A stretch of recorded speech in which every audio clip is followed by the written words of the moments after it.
Assalamualaikum warahmatullahi wabarakatuh. Di sini saya akan menjelaskan tentang model pembelajaran. Model pembelajaran merupakan suatu proses yang digunakan untuk pedoman dalam proses pembelajaran. Model pembelajaran juga merupakan salah satu bentuk pendekatan yang digunakan dalam rangka membentuk perubahan perilaku peserta didik agar dapat meningkatkan motivasi dalam proses pembelajaran. Menurut Udin, model pembelajaran adalah kerangka konseptual yang melukiskan prosedur dan sistematis dalam mengorganisasikan belajar untuk mencapai tujuan belajar tertentu. Model pembelajaran berfungsi sebagai pedoman bagi perancang pembelajaran dan para pengajar dalam merencanakan serta melaksanakan aktivitas pembelajaran. Model pembelajaran sangat efektif dalam upaya peningkatan kualitas kegiatan belajar mengajar, karena pada kegiatan pembelajaran, siswa dituntut untuk berperan aktif dalam pembelajaran serta diharapkan menggunakan kemampuan berpikir tingkat tinggi, mengasah kekompakan dan kerjasama sebuah tim atau kelompok. Unsur-unsur model pembelajaran. Menurut Joyce dan Well, setiap model mengajar atau model pembelajaran harus memiliki 5 unsur, yaitu yang pertama sintak. Sintak adalah langkah pembelajaran yang hendaknya dilakukan dalam pelaksanaan pembelajaran yang berupa aktivitas guru dan peserta didik. Yang kedua, sistem sosial, yaitu sistem yang menunjukkan peranan peserta didik dan guru serta peraturan yang diperlukan. Yang ketiga, prinsip reaksi, yaitu reaksi yang memberikan masukan apa yang dilakukan peserta didik. Yang keempat, sistem pendukung, yaitu syarat yang diperlukan agar model dapat dilaksanakan. Yang terakhir yaitu dampak instruksional dan dampak pengiring. Dampak instruksional adalah hasil belajar yang dicapai langsung dengan cara mengarahkan para pelajar pada tujuan yang diharapkan, sedangkan dampak pengiring adalah hasil belajar lainnya yang dihasilkan pada proses belajar mengajar, sebagai terciptanya suasana belajar yang dialami langsung oleh para pelajar tanpa arahan langsung dari guru. 5 unsur model pembelajaran kooperatif e-learning tipe jigsaw yaitu sebagai berikut. Yang pertama, saling bergantungan positif. Ada beberapa cara untuk membangun saling ketergantungan positif, yaitu menumbuhkan perasaan peserta didik bahwa dirinya terintegrasi dalam kelompok dan pencapaian tujuan terjadi jika semua anggota kelompok mencapai tujuan. Kemudian, mengusahakan agar semua anggota kelompok mendapatkan penghargaan yang sama jika kelompok mereka berhasil mencapai tujuan. Kemudian mengatur sedemikian rupa sehingga setiap para peserta didik dalam kelompok hanya mendapatkan sebagian dari keseluruhan tugas kelompok. Yang keempat, setiap peserta didik ditugasi dengan tugas atau peran yang saling mendukung, saling berhubungan, saling melengkapi, dan saling terikat dengan peserta didik lainnya dalam kelompok. Yang kedua, tanggung jawab perseorangan. Caranya yaitu kelompok belajar jangan terlalu besar, kemudian melakukan terhadap siswa. Yang ketiga, memberikan tugas kepada siswa, kemudian mengamati setiap kelompok dan mencatat frekuensi individu dalam membantu kelompok. Kemudian menguasai seorang peserta didik untuk berperan sebagai pemeriksa kelompoknya. Terakhir, menugasi peserta didik mengajar temannya. Yang ketiga, tatap muka. Dalam pelajaran kooperatif learning, setiap kelompok harus diberi kesempatan untuk bertatap muka dan berdiskusi. Kegiatan interaksi ini akan memberikan para pelajar untuk membentuk sinergi yang mengutamakan semua anggota. Inti dari sinergi ini adalah menghargai perbedaan, memanfaatkan kelebihan dan mengisi kekurangan. Yang keempat yaitu komunikasi antar anggota. Keberhasilan suatu kelompok juga bergantung pada kesediaan para anggotanya untuk saling mendengarkan dan kemampuan mereka untuk mengutarakan pendapat mereka. Yang kelima, evaluasi proses kelompok. Seorang pengajar perlu menjadwalkan waktu khusus bagi kelompok dan hasil kerja yang sama agar selanjutnya dapat bekerja sama lebih efektif. Hal-hal yang perlu dipertimbangkan dalam memilih metode pembelajaran. Ada beberapa hal yang perlu dipertimbangkan dalam memilih suatu metode pembelajaran.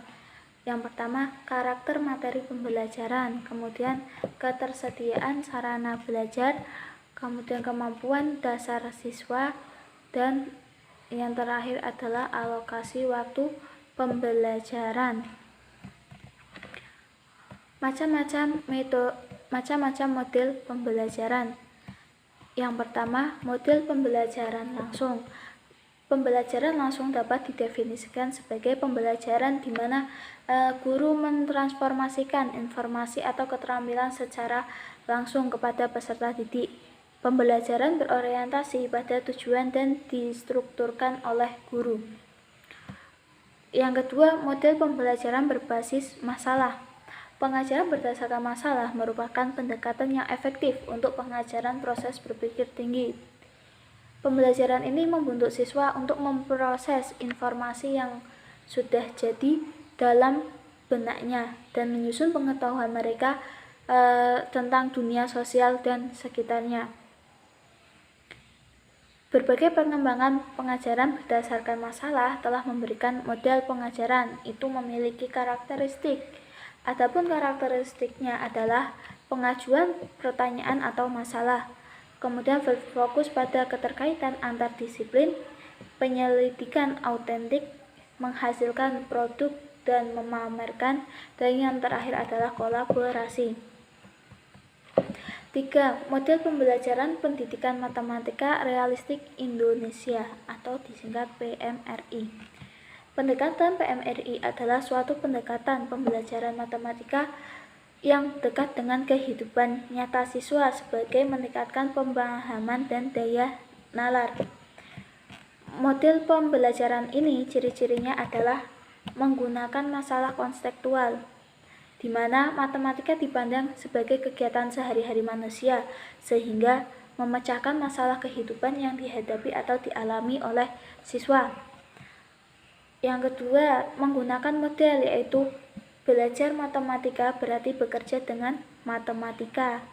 Cara yang ketiga, menggunakan hasil dan konstruksi siswa sendiri, yaitu siswa diberi kesempatan untuk menemukan konsep-konsep matematis di bawah bimbingan guru. Yang keempat, pembelajaran terfokus pada siswa. Dan cara yang terakhir yaitu terjadi interaksi antara murid dan guru, di mana aktivitas belajar meliputi kegiatan memecahkan masalah konseptual yang realistik, mengorganisasikan pengalaman matematis, dan mendiskusikan hasil pemecahan masalah tersebut. Model pembelajaran konseptual yaitu pembelajaran yang menghadirkan dunia nyata di dalam kelas untuk menghubungkan antar pengetahuan yang ada untuk diterapkan dalam kehidupan siswa. Kemudian model pembelajaran indeks match atau mencari pasangan. Model pembelajaran ini adalah model pembelajaran yang menggunakan permainan kartu yang menyenangkan digunakan untuk mengulang materi yang telah diberikan sebelumnya. Yang keenam, model pembelajar kooperatif, yaitu kegiatan pembelajaran dengan cara bekerja kelompok untuk bekerja sama saling membantu. Sekian yang dapat saya sampaikan tentang model pembelajaran. Hakikat guru. Secara etimologis, guru berasal dari bahasa India yang artinya orang yang mengajarkan tentang kelepasan dari sengsara. Sedangkan dalam bahasa Arab, guru dikenal dengan al-muallim atau al-ustadz yang bertugas memberikan ilmu dalam majelis taklim. Dengan demikian, al-muallim atau al-ustadz juga mempunyai pengertian orang yang mempunyai tugas untuk aspek membangun spiritualitas manusia. Kemudian pengertian guru semakin luas, tidak hanya terbatas dalam konteks keilmuan yang bersifat kecerdasan spiritual dan kecerdasan intelektual, tetapi juga menyangkut kecerdasan kinestetik jasmaniah seperti guru tari, guru olahraga, dan guru musik. Menurut Zakia Derajat menyatakan bahwa guru adalah pendidik profesional karena guru telah menerima dan memikul beban dari orang tua untuk ikut mendidik anak-anaknya. Dalam hal ini, orang tua harus tetap sebagai pendidik yang pertama dan utama bagi anak-anaknya, sedangkan guru adalah tenaga profesional yang membantu orang tua untuk mendidik anak-anak pada jenjang pendidikan sekolah. Status guru. Dalam melaksanakan peran dan tujuannya, guru memiliki berbagai status, antara lain pegawai negeri sipil atau pegawai swasta, tenaga profesi, dan pemimpin sosial. Sebagai pegawai negeri sipil dan pegawai swasta, seorang akan memiliki status sebagai guru ketika ia telah memperoleh surat keputusan.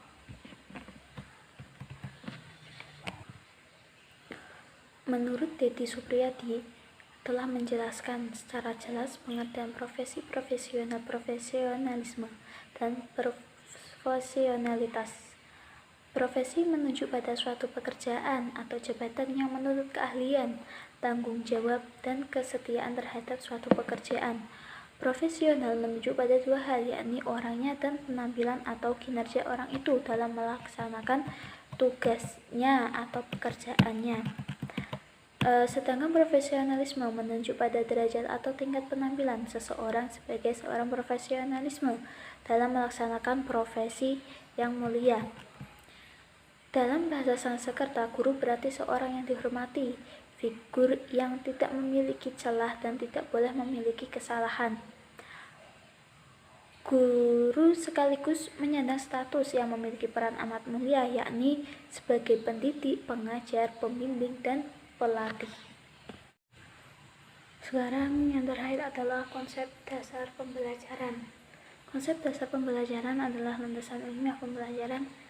Belajar dan pembelajaran adalah dua hal yang saling berhubungan erat dan tidak dapat dipisahkan, yang mana dengan hal ini akan terjadi suatu interaksi antara guru dengan siswa untuk mencapai tujuan tertentu.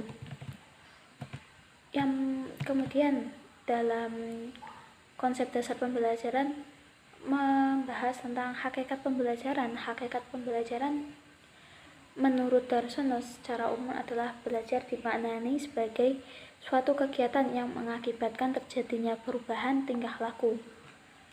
Dengan demikian, pembelajaran dapat dimaknai sebagai suatu kegiatan yang dilakukan oleh guru sedemikian rupa sehingga tingkah laku peserta didik berubah ke arah yang lebih baik. Pembelajaran pada hakikatnya adalah proses interaksi antar peserta didik dengan lingkungan, sehingga terjadi perubahan perilaku ke arah yang lebih baik. Proses pembelajaran ada 3, yaitu persiapan dimulai dari merencanakan program pengajaran tahunan, semester, dan penyusunan persiapan mengajar. Kemudian yang kedua, melaksanakan kegiatan pembelajaran dengan mengacu pada persiapan pembelajaran yang telah dibuatnya. Yang ketiga, menindaklanjuti pembelajaran yang telah dikelolanya. Ciri-ciri pembelajaran. Ciri utama pembelajaran antara lain yang pertama, rencana, kemudian kesalingtergantungan, kemudian tujuan. Komponen pembelajaran. Sebagai sistem pembelajaran tentu mempunyai sejumlah komponen yang meliputi komponen utama dan komponen penunjang. Komponen utama terdiri dari tujuan, bahan atau materi pembelajaran, guru dan peserta didik. Sementara itu penunjang menyakup metode, alat, dan evaluasi pembelajaran. Prinsip-prinsip pembelajaran. Prinsip-prinsip pembelajaran ini membantu peserta didik dalam memilih tindakan yang tepat sehingga dapat terhindar dari tindakan yang kelihatan baik tetapi justru merugikan peserta didik atas pencapaian tujuan pembelajaran. Prinsip perhatian dan motivasi. Kemudian penerapan prinsip ini dapat dilakukan dalam kegiatan pembelajaran, diantaranya menggunakan media pembelajaran untuk memperjelas materi pembelajaran, menggunakan ilustrasi dan contoh-contoh, menggunakan metode pembelajaran yang bervariasi, mengorganisasikan kegiatan dan melibatkan peserta didik. Yang terakhir, menyisipkan unsur humor yang relevan. Prinsip keaktifan dalam belajar diklasifikasikan menjadi dua kategori, yaitu keaktifan yang dapat diamati atau konkret dan yang sulit diamati atau abstrak.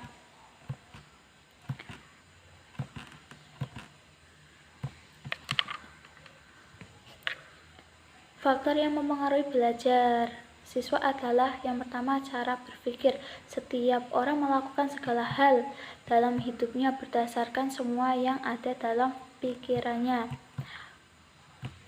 Faktor internal meliputi faktor fisiologis. Faktor fisiologis meliputi segala hal yang berhubungan dengan keadaan fisik, jasmani, individu seseorang dan pada umumnya berpengaruh terhadap kemampuan belajar seorang.